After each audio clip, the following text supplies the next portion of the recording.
তার অন্তরের মধ্যে সবচেয়ে বেশি তাকওয়া থাকে বলে সুবহানাল্লাহ। যার অন্তরের মধ্যে বেশি তাকওয়া খোদা ব্যক্তি মুত্তাকি, তার সাথে কার সম্পর্ক বেশি হবে? কার সম্পর্ক? তার আল্লাহর সাথে বেশি ভালোবাসা হবে তার। আর যার তাকওয়া কম হবে, আল্লাহর সাথে তার সম্পর্ক ভালোবাসা কম হবে। তাহলে তাকওয়া অর্জন করতে গেলে কিছুগুলো বিষয় আমাদেরকে জানতে হবে। যার অন্তরের মধ্যে তাকওয়া থাকবে, তার মাধ্যমে, তার কর্মের মাধ্যমে সে কখনো শিরক করতে পারবে না। কি করতে পারবে না? তার কর্মজীবনে তার মাধ্যমে কোনো শিরকের কাজ করতে পারবে না। যদি কথার মাধ্যমে শিরক হয়, কাজের মাধ্যমে শিরক হয়, তাহলে সে তাকওয়া অর্জন করতে পারবে না। শিরক আমরা একটা কবিরা গুনাহ, শক্ত গুনাহ। এই গুনাহটা আল্লাহ তাআলা ইচ্ছা করে মাফ করতেও পারে, নাও পারে। তাহলে আমরা কি করতে হবে? শিরক কাজ ছাড়তে হবে। শিরকের কাজ কি করতে হবে? ছাড়তে হবে। দেখেন আমরা শিরক কিভাবে বলি। কারণ হঠাৎ আপনার জ্বর হয়েছে, রাত্রে দুধ ভাত খেয়েছেন কিংবা লাউ খাইছেন, হঠাৎ করে যে কালকে রাত্রে যদি আমি দুধ ভাত না খাই তাহলে আমার জ্বর হইতো না। এই দেখেন, আমরা একটা পাপ করে ফেললেন। আপনি রোগ দিয়েছেন কে?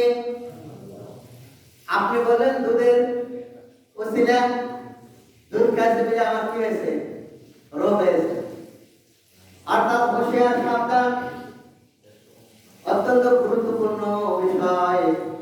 আমার কথার মাধ্যমে, কাজের মাধ্যমে যদি কোনো শিরকের কাজ না হয়, তাহলে কি ছাড়তে হবে? এক নম্বর শিরকের কাজ, শিরক ছাড়তে হবে।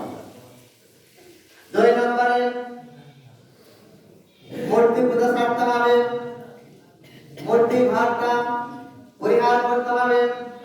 আমরা মুসলমান, নবী করিম সাল্লাল্লাহু আলাইহি ওয়াসাল্লাম মক্কা বিজয় যেদিন করলেন, 360টি মূলা কাবা ঘরের মধ্যে ছিল। সেই দিন থেকে নবী করিম সাল্লাল্লাহু আলাইহি ওয়াসাল্লাম কাবা ঘর থেকে প্রতিদিন করে বের করে দিলেন। সুবহানাল্লাহ। রাসূল জিহাদ করলেন কার বিরুদ্ধে? মূর্তির বিরুদ্ধে। কিন্তু আমরা মুসলমান, আমরা যখন কোনো অনুষ্ঠানে যাই, বাজারে যাই, সন্তান কান্নাকাটি করলেন, ওই বাজারের মধ্যে থেকে কোনো প্রাণীর ছবি তাকে ক্রয় করি না। হাতির ছবি হোক, মর্গের ছবি হোক, পুতুল হোক, যে কোনো প্রাণীর ছবি হোক না কেন, পুতুল হোক না কেন, আমরা ক্রয় করে দেই। সেটা আবার সুন্দরভাবে সৌভাগ্য আমরা সাজিয়ে রাখি না? তার রাসূল জিহাদ করলেন মূর্তির বিরুদ্ধে। আপনি সেই মূর্তিটা আপনার সৌভাগ্যের মধ্যে সাজিয়ে রাখলেন। সৌভাগ্যের মধ্যে কি করলেন? তাহলে হিন্দু মুসলিমের আপনার মধ্যে পার্থক্য কি থাকলো? ওরা মন্দিরে মূর্তি পূজা করতেছে, আপনার বাড়িতে মূর্তি নিয়ে আসতে পারে। সবাই তো আসেন, এই জন্য মূর্তি পূজা করা যাবে না। 3 নম্বরে ইবাদত বন্দী করতে হবে একমাত্র আল্লাহ তাআলার সন্তুষ্টির জন্য। আর সন্তুষ্ট কোন লোক দেখানো নয়। ইবাদত বন্দী করতে হবে আল্লাহ তাআলার সন্তুষ্টির জন্য। এরপরে বলা হয়েছে তাকওয়াবান ব্যক্তির মাধ্যমে কোন অহেতুক কর্মকাণ্ড করাবে না, অযথা কথাবার্তা বলবে না। এমন লোক আছে না, দুইজন লোক একত্র হয়ে অযথা কথাবার্তা বলে, খাইতে কথা বলে কিনা? তাকওয়াবান ব্যক্তির মুখ থেকে কখনো অহেতুক অযথা অশ্লীল কথাবার্তা বের হবে না। এরপরে বলা হয়েছে হারাম কাজ করতে হওয়ার সম্ভাবনা হলে মনে চিন্তা ভাবনা করছে যে কাজটা করলে হারাম হতে পারে এবং হালাল হতে পারে, দ্বিধাদ্বন্দ্বের মধ্যে রয়েছে, এমন কোন কাজ থেকে আপনাকে পরিহার করতে হবে। এমন কোন কাজ করা যাবে না। এর মধ্যে তার মধ্যে তাকওয়া থাকবে। তাকওয়াবান ব্যক্তির মধ্যে কিছু কাজ করবে আর কিছু কাজ করবে না, তা হবে না। ইসলাম হচ্ছে এমন একটা জীবন বিধান, আপনি কিছু কাজ করবেন আর কিছু কাজ করবেন না, তা হবে না। যদি করেন তাহলে আপনি তাকওয়া অর্জন করতে পারবেন না। যেমন আপনি নামাজ পড়েন ঠিকই আছে, রোজা রাখেন, কিন্তু বউটা বেপরদা। বউ কি পর্দা করে না? কি করে না? কথা বলেন না কেন? তাহলে আপনি ইসলামে নামাজ পড়েন 5 ওয়াক্ত, রোজা রাখেন, নামাজ পড়েন, যাকাত দেন, কিন্তু আপনার স্ত্রী পর্দা নেই। পর্দা পর্দা নাই। আর তার ভাই তার ভাতটা আপনাকে নিতে হবে। ওই স্ত্রী যখন আপনার ঘর থেকে যখন বের হবে, বের হওয়ার সঙ্গে সঙ্গে আপনার স্ত্রীর দিকে তাকাইয়া যতগুলো গুনাহ হবে তার একটা পার্সেন্টেজ আপনার ঘরে লেখা হবে। হুঁশিয়ার, সাবধান। স্ত্রী বাহিরে গেলে আপনি ব্যাপারটা চলাফেরা করছেন, এর গুনার ভাগ কে নেবে? স্বামীকে নিতে হবে। কাকে নিতে হবে? স্বামীকে নিতে হবে। কারণ আপনার যে বাড়ির লিডার, আপনার হুকুমে আপনার স্ত্রী চলাফেরা করে। যদি আপনার কোনো গুনাহ হয় স্ত্রীর মাধ্যমে, ব্যাপারটা থাকার কারণে এই গুনার ভার আপনাকে নিতে হবে। কালকে আমাদের ময়দানে মুসিবতের সময় আপনি পার পাতে পারবেন না। যদি আপনার স্ত্রী কি হয় জাহান্নামে হয়ে যায়, ডাক্তার বলবে হায় রব্বি কারীম, আমি জাহান্নামে যাব, ঠিক আছে, আমার স্বামীকে উপস্থিত করান। আমার স্বামী জীবনে জীবনে আমি পরিচালনা করেছি, তার সঙ্গে থেকেছি, আমাকে কখনোই পর্দার কথা কখনো বলে না। আমি স্বামীকে নিয়েই জাহান্নামে যাব।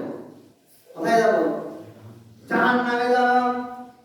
এই জন্য পর্দার অনেকগুলো ভাগ রয়েছে, প্রখা রয়েছে। এদের স্ত্রীকে কি করবো? আমরা পর্দার মধ্যে রাখবো। কি করবো? পর্দার মধ্যে রাখবো। এদের ইসলামে কিছু মানলাম আর কিছু মানলাম না, তা হবে না। সমাজে উপস্থিতি, এই জন্য মুত্তাকি ব্যক্তি হতে গেলে আপনার জীবনে অত্যন্ত কষ্ট স্বীকার করতে হবে, সবর ধারণ করতে হয়। বলেন সুবহানাল্লাহ। সবরের একটা বড় পরীক্ষা আপনার জীবনে। হযরত দাউদ আলাইহিস সালাম তার সন্তানকে হযরত সুলাইমান আলাইহিস সালামকে নসিহত করতেন, ইয়া বুনাইয়া, আমার সন্তান শোনো, তাকওয়া যদি অর্জন করতে চাও তাহলে তোমার জীবনে সবচেয়ে যত বিপদ আসবে, মুসিবত আসবে, এই বিপদ মুসিবতের সময় আল্লাহর কাছে সবর করতে হয়। বলেন সুবহানাল্লাহ। সবর করতে হলে অন্য জায়গায় আল্লাহ রাব্বুল আলামিন বলেছেন ইন্নাল্লাহা মা'আস সাবিরিন, সবরকারীর সঙ্গে আমি আল্লাহ থাকি। বলেন সুবহানাল্লাহ। এটা প্রথম নসিহত করলেন।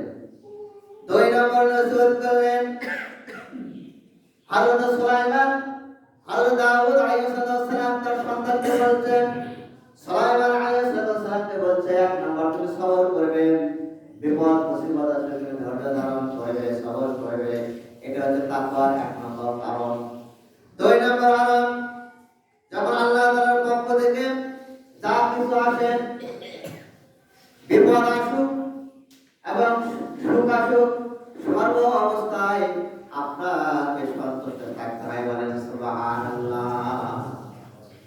আপনার জীবনে কষ্ট আসতে পারে, কষ্ট আসতে মানুষের অত্যন্ত মনটা খারাপ হওয়ারই কথা, কিন্তু সবর করবো কার উপরে? ভরসা করবো কার উপরে? আল্লাহর উপর ভরসা করবো, যেটা আল্লাহর পক্ষ থেকে এসেছে। হযরতে আইয়ুব আলাইহিস সালাম, দীর্ঘ, আপনারা সবাই জানেন ঘটনা, দীর্ঘ 18 বছর আল্লাহ রাব্বুল আলামিন এমন রোগ দিলেন, এমন রোগ দেওয়ার কারণে তার শরীর থেকে বস্তুগুলো খসে খসে পড়তেছিল এবং শরীরের বস্তুর মধ্যে থেকে পোকা ধরে পড়েছিল। বলেন সুবহানাল্লাহ। চিন্তা করা যায়, হযরত আইয়ুব আলাইহিস সালাম দীর্ঘ 18 বছর পরীক্ষা দিয়েছেন। কত বছর? ও 18 বছর পরীক্ষা দেওয়ার পর আল্লাহ রাব্বুল আলামিন তাকে সফলতা দান করেছিল। বলেন সুবহানাল্লাহ। কোন সময় তিনি বেদা হয়েছিলেন, হ্যাঁ আল্লাহ তাআলা, আমি তো আল্লাহর নবী, আমাকে এত একটা রোগ দিলেন, তিনি দিলেন, আল্লাহ আমি আমি আর সহ্য করতে পারছি না। তিনি ভালো করেই জানেন যে এই রবটা দিয়েছেন কে? আল্লাহ পাক।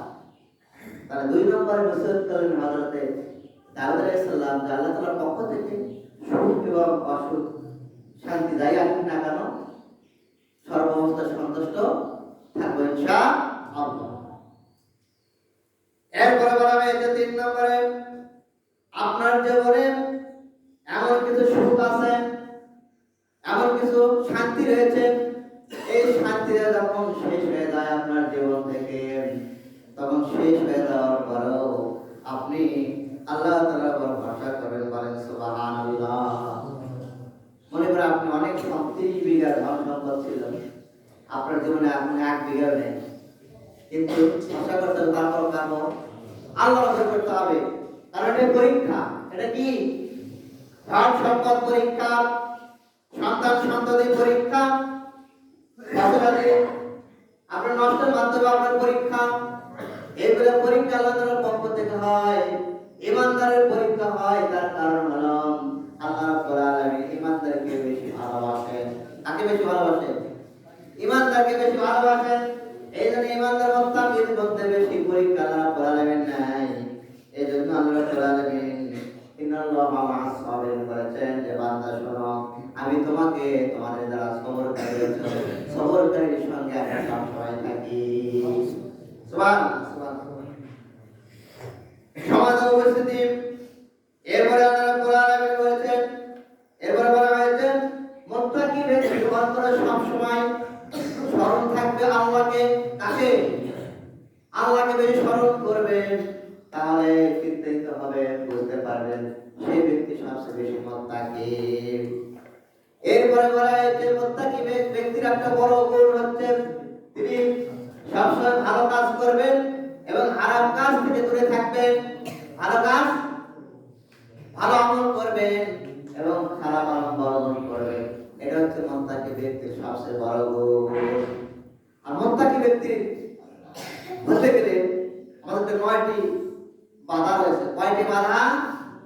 9টি বাধা যেগুলো আমাদের জীবনে আসবে, এগুলা বাধা পরিহার করতে হবে। এই 9টি বাধা পরিহার করলে তাহলে আমার জীবনটা হবে সুন্দর মানুষ, মুত্তাকি মানুষ, বলেন সুবহানাল্লাহ। 1 নম্বর কাজ হলো মুত্তাকি ব্যক্তির সবচেয়ে বড় বাধা, সে গুনার কাজ করবে না। গুনাহ থেকে কি করবে? বিরত থাকবে, কোনো প্রকার গুনার কাজ করবে না। 2 নম্বর বাধা হলো মুত্তাকি ব্যক্তির কাজ হলো সে কখনো মিথ্যা কথা বলবে না। মিথ্যা বলবে না। কিন্তু আমরা যদি 2 জনে একত্রিত হই, শুরু হয়ে গেছে মিথ্যা শুরু হয়েছে। এই মিথ্যা পরিহার করতে হবে। 3 নম্বরে কাজ হলো পাপ কাজ থেকে পরিহার করতে হবে। কোন কাজ? পাপ কাজ থেকে পরিহার করতে হবে। 4 নম্বর কাজ হলো হারাম কাজ থেকে পরিহার করতে হবে। আপনার জীবনে যে সমস্ত হারাম রয়েছে সমস্ত কাজ থেকে পরিহার করতে হবে। 5 নম্বর কাজ হলো কোরআন হাদিসের সমালোচনা করা যাবে না। আপনি যেটা জানেন না সেই বিষয়গুলো আন্দাজে সমালোচনা করা যাবে না। এটা সবচেয়ে আপনার জীবনের বাধা। 6 নম্বর কাজ পরনিন্দা করা যাবে না, গীবত করা যাবে না। পরনিন্দা করা যাবে না, গীবত করা যাবে না। এরপরে 7 নম্বর কাজ হলো সব সময় আল্লাহর উপর প্রতি সবসময় ভরসা না রাখা। সবসময় ভরসা আমরা আল্লাহর উপর রাখি না, এটা সবচেয়ে বড় বাধা, তারপর একটা বড় বাধা। এরপরে 9 নম্বর কাজ হলো 8 নম্বর হলো আমরা সবাই যে সমস্ত ইবাদত রয়েছে, নামাজ, রোজা, নামাজ আমরা পরিহার করি, পরিত্যাগ করি। 5 ওয়াক্ত নামাজ পড়ি না। এমন লোক আছে না সমাজে? 3 ওয়াক্ত পড়ি আর 2 ওয়াক্ত নেই। এই জন্য নামাজ পরিহার করা যাবে না। 9 নম্বর কাজ হলো আল্লাহ রাব্বুল আলামিন যা হুকুম দিয়েছেন এগুলো হুকুম আমরা পরিপালন করি না। এই 9টা কাজ আমাদের তাকওয়া করতে বাধা। কয়টা কাজ? 9টা কাজ তাকওয়া করতে বাধা। সমাজে উপস্থিতি আজকে আমি একটু বিষয় আলোচনা করব যে ইতিকাফ সম্পর্কে। ইতিকাফ অত্যন্ত গুরুত্বপূর্ণ বিষয়। ইতিকাফ হচ্ছে 3 প্রকার।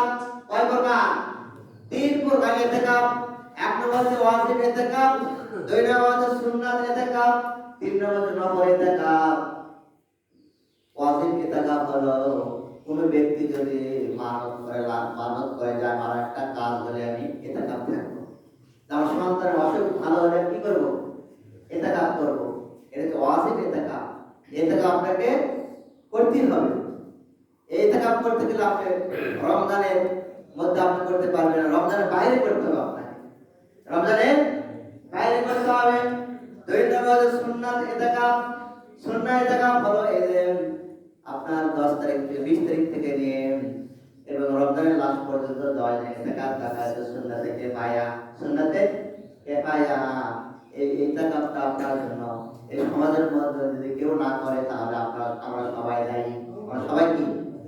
তাহলে আমরা সমাজের মধ্যে থেকে হলেও আমরা একজন হোক 2 জন হোক আমরা কি করব? আজকে রাত থেকে কিন্তু ইতিকাফ করবে ইনশাআল্লাহ। আর নফল ইতিকাফটা হলো রমজান ছাড়া আপনাকে করতে হবে। নফল ইতিকাফ কি করতে হবে? রমজান ছাড়া। প্রত্যেকটা ইতিকাফের জন্য রোজা শর্ত। কি শর্ত? এবং ইমামে আযম আবু হানিফা হানাফি মাযহাবের মধ্যে ওয়াজিব ইতিকাফ এবং নফল ইতিকাফ আর রমজানের মধ্যে রোজা আছে। ওয়াজিব এবং নফল ইতিকাফের জন্য রোজা শর্ত। রোজা ছাড়া ইতিকাফ হবে না। সমাজে উপস্থিত এভাবে ইতিকাফের জন্য আরো 3টা শর্ত রয়েছে। 3টা শর্ত হলো ইতিকাফ থাকতে গেলে আপনাকে নিয়াত করতে হবে। কি করতে হবে? নিয়াত করতে হবে আপনাকে যে আমি ইতিকাফ থাকবো।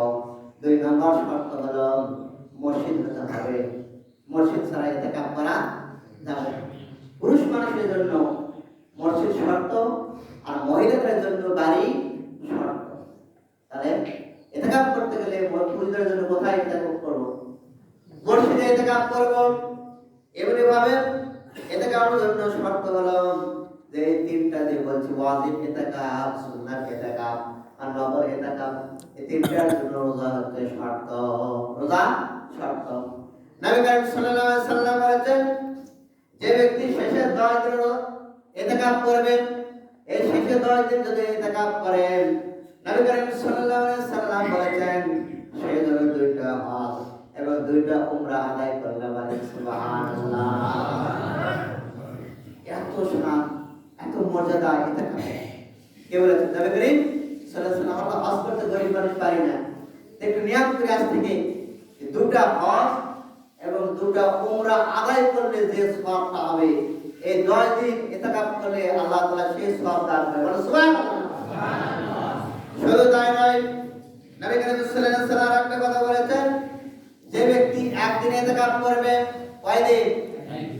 একদিন ইতিকাফ করলো, সে যেন 3 খন্দক পরিমাণ দূরত্ব থাকলো। 3 খন্দকটা হলো আসমান এবং জমিন থেকে ফাঁকা জায়গা রয়েছে। এই ফাঁকা জায়গায় এত দূরত্ব পর্যন্ত 500 বছরের রাস্তা। কত রাস্তা? 500 বছরের রাস্তা। তার থেকে জাহান্নাম দূরে থাকতে পারে। সুবহানাল্লাহ। একদিন এত মর্যাদা নবী করিম সাল্লাল্লাহু আলাইহি সাল্লাম দিয়ে দিলেন যে একদিন ইতিকাফ থাকলে, যে ইতিকাফ করবে তার থেকে জাহান্নাম কত দূরে থাকবে? 500 বছর পর্যন্ত দূরত্ব।